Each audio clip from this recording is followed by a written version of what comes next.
ગાંધીનગર જિલ્લાના દહેગામ તાલુકાના ગ્રામ્ય વિસ્તારોમાં શિયાળાની ગુલાબી ઠંડીમાં ચોરીનું પ્રમાણ વધી જતા ગ્રામજનોની ચિંતામાં વધારો નોંધાયો છે. તો દહેગામ તાલુકાના હરસોલી, વટવા, કડાદરા, પાલોન્દ્રા, દેવકણ, મુવાડા, બારડોલી, શિયાવડા જેવા ગામડાઓમાં દિવસે અને રાત્રિના સમયે ચોરીનું પ્રમાણ દિન પ્રતિદિન વધી જવા પામ્યું છે.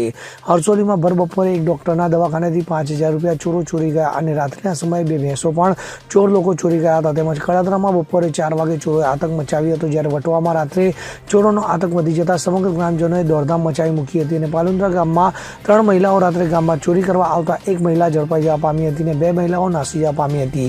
ત્યારે આમ તાલુકાના ગ્રામ્ય વિસ્તારમાં રાત્રિના અને દિવસના સમયે ચોરોના ત્રાસથી ગ્રામજનો ભારે હેરાન પરેશાન થઈ રહ્યા છે. તો કેટલાક ગ્રામજનોના જણાવ્યા મુજબ રાત્રે પુરુષો મહિલાઓના વસ્ત્રો પહેરીને ગામમાં આવતા હોવાથી લોકોમાં ફફડાટ વધી જવા પામ્યો છે. તો આ બાબતે પોલીસ તંત્રએ હવે જાગૃત થવાની જરૂર વર્તાઈ રહી છે.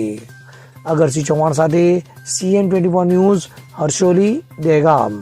હવે જુઓ દેશ દુનિયાની તમામ ખબરો તમારી આંગળીના ટેરવે. ઉઠાવો મોબાઈલ અને Google Play Store પરથી ડાઉનલોડ કરો અમારી CN24 ન્યૂઝ મોબાઈલ એપ.